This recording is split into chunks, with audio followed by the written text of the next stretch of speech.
Hello friends, welcome to YouTube channel. तो हमने last video में देखा था कि डेटाबेस को हमने कैसे श्रिंक किए थे। जॉब के थ्रू हमने जॉब बनाया था श्रिंक डेटाबेस का। ठीक है, तो उसके बाद हमने डिसाइड किया था कि हम जो हमारा जो अगला लेक्चर रहेगा वो हमारा अभी जो हम आगे का लेक्चर जो पढ़ेंगे वो हम सारे हाई अवेलेबिलिटी के कैसे किए जाते हैं उस पर सारे देखेंगे। लाइक लॉक शिपिंग हो गया, मिररिंग हो गया, ऑलवेज ऑन हो गया।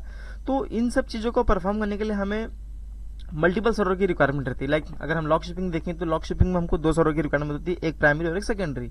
ठीक है, तो बट वो दोनों प्राइमरी सेकेंडरी सर्वर भी हमारे किसी एक डोमेन नेटवर्क से कनेक्ट होते हैं।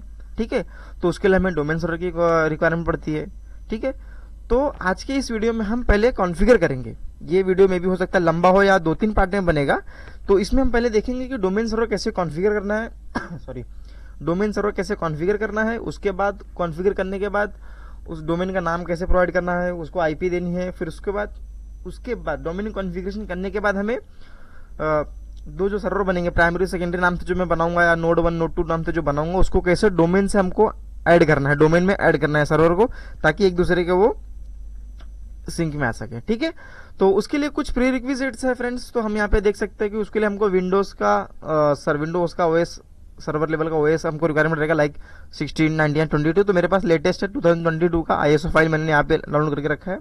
ठीक है, और उसके बाद हमको यहाँ पे चाहिए रहेगा VMware वर्कस्टेशन। तो उसके लिए मैंने VMware वर्कस्टेशन डाउनलोड करके रखा है जो कि वर्चुअलाइजेशन के लिए यूज होगा। तो मैं आपको यहाँ पे बता देना चाहता हूँ कि मैंने एक VMware वर्कस्टेशन डाउनलोड किया और उसको इंस्टॉल किया। तो मैं इंस्टॉलेशन यहाँ पे आप देख सकते हैं कि कैसे उसको इंस्टॉल किया जाता है। ठीक है, तो मैंने यहाँ पे इसका लिंक आपको मैं इसके यूट्यूब के डिस्क्रिप्शन बॉक्स में डाल दूंगा।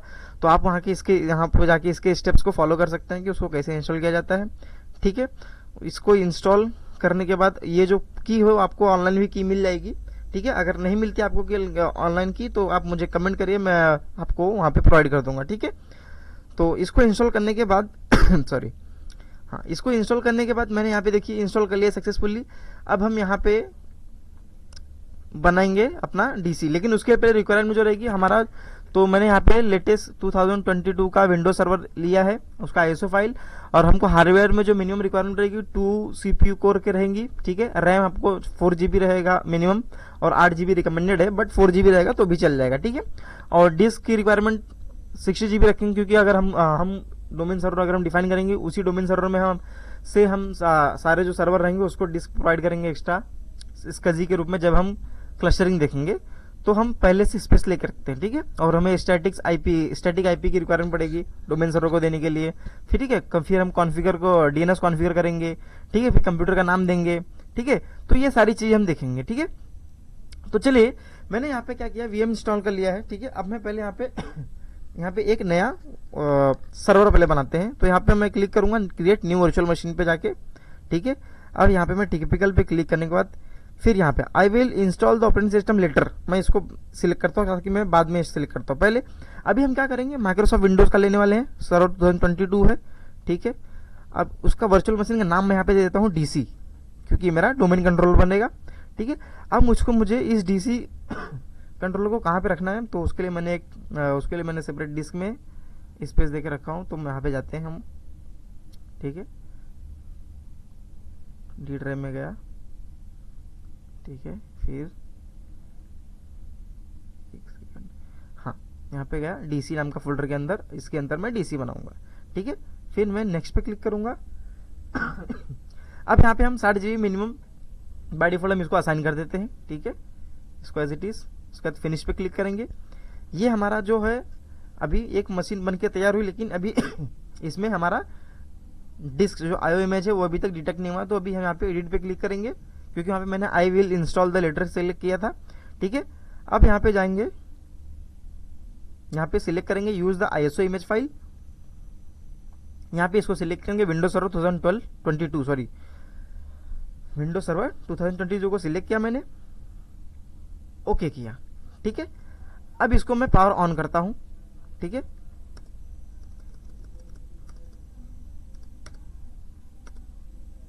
ठीक है, अभी ये मेरा पावर ऑन हुआ।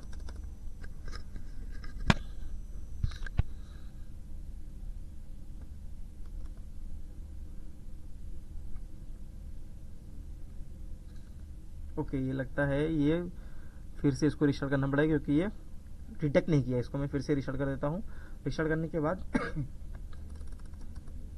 ठीक है, अब मैं इसको एंटर कर देता हूँ। ठीक है, अब मेरा लोडिंग फाइल्स हो रहा है। ये क्या करेगा, आईएसओ फाइल को रीड करता है।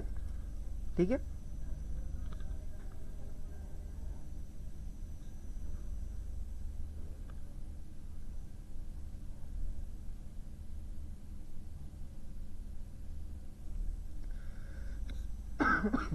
ठीक है।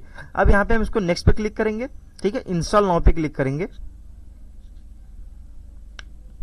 ठीक है, तो हम इस डोमेन सर्वर कॉन्फ़िगर करने के बाद फिर हम उस डोमेन सर्वर कॉन्फ़िगर करने के बाद हमको दो सिस्टम और इंस्टॉल करेंगे, और मतलब दो सिस्टम को हमें और ऐड करना पड़ेगा। ठीक है, अभी देखिए यहाँ पे हमारे पास प्रोडक्ट की नहीं है, तो हम यहाँ पे सिलेक्ट करेंगे आई डोंट हैव प्रोडक्ट की। तो हमें ये 180 डेज का फ्री ट्रायल वर्जन देता है, दैट मीन 6 मंथ, जो कि हमारे लिए बहुत है। ठीक है, यहाँ पे हम window server data centre desktop experience select करेंगे और यहाँ पे नेक्स्ट पे क्लिक करेंगे। ठीक है, अब हम क्या करेंगे, फिर से नेक्स्ट पे क्लिक करेंगे, कस्टम इंस्टॉलेशन पे जाएंगे, यहाँ पे न्यू पे क्लिक करेंगे, अप्लाई कर देंगे। जो मेरा 60 GB का था वो फॉर्मेटेड होके वो डिफ्रेंशिएट हो जाएगा। फिर नेक्स्ट पे क्लिक करेंगे। अभी हमारा 100% होने तक हम इसको वेट करेंगे।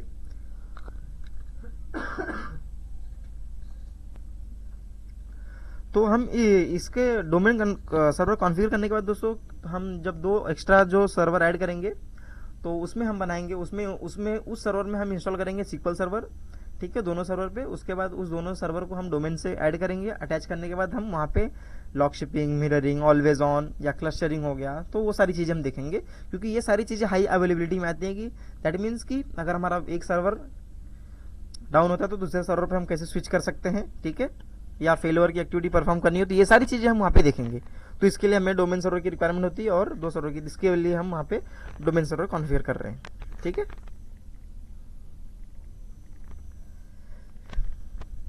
बाकी जो प्रीवियस लेक्चर है अगर आपने नहीं देखा हो तो प्लीज़ वो सारे लेक्चर को आप देखिए, ताकि आपको ये जो मैं अभी अभी ये जो लेक्चर पढ़ाऊंगा मैं आगे वाले लेक्चर्स में, तो वो जो ये जो सारे लेक्चर्स रहेंगे वो पिछले लेक्चर से रिलेटेड रहेंगे। लाइक अपना ये हो गया कि फुल बैकअप हो गया, रिस्टोर हो गया, कैसे करना है, डेटाबेस कैसे क्रिएट करना है, ये सारी चीज़ें हम यहाँ पे भी देखेंगे। बट अगर आप पहले से पहले से जो सारे लेक्चर हैं वो अगर आपने देखे होंगे तो आपको ये ईजी टू अंडरस्टैंड होगा। ठीक है,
ठीक है फ्रेंड्स, तो ये हमारा सर्वर इंस्टॉल हो गया। अभी ये सक्सेसफुली ओएस को इसने रीड कर लिया। अभी ये फिर से रीस्टार्ट हो रहा है।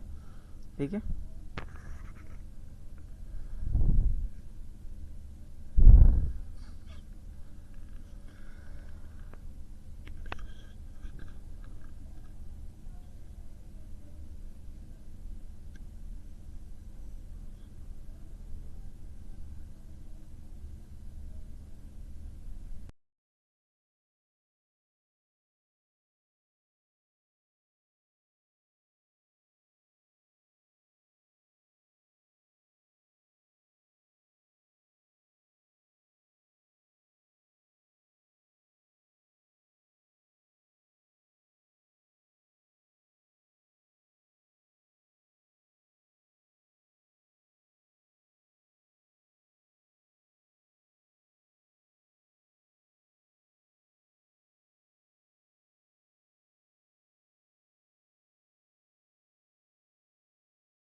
ठीक है, अब हम इसको पासवर्ड प्रोवाइड करेंगे। जो हमारा पासवर्ड प्राइस रहेगा थोड़ा कॉम्प्लेक्स रहेगा, ताकि ये नहीं तो ये लेगा नहीं, तो इसको मैं पासवर्ड प्रोवाइड कर देता हूँ।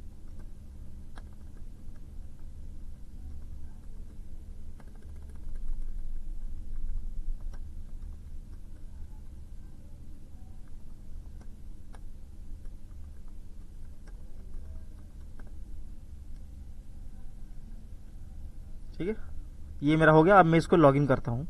ठीक है, कंट्रोल लीड से यहाँ पे लॉगिन करता हूँ।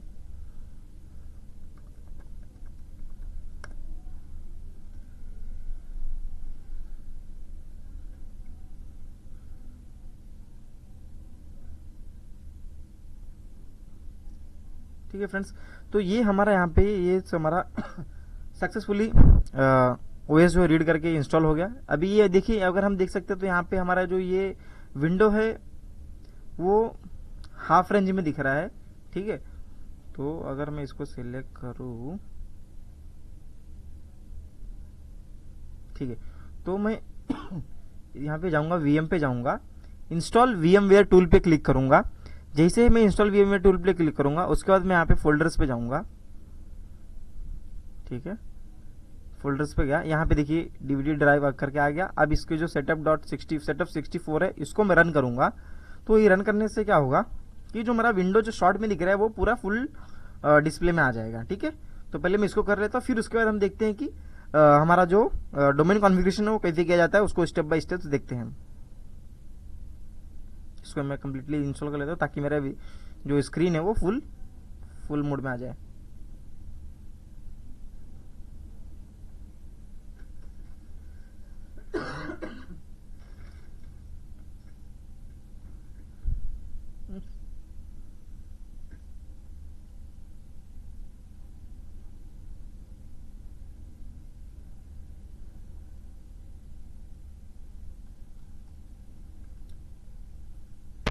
देख सकते हैं अभी यहाँ पे हमारा जो स्क्रीन था वो फुल स्क्रीन में आ गया है।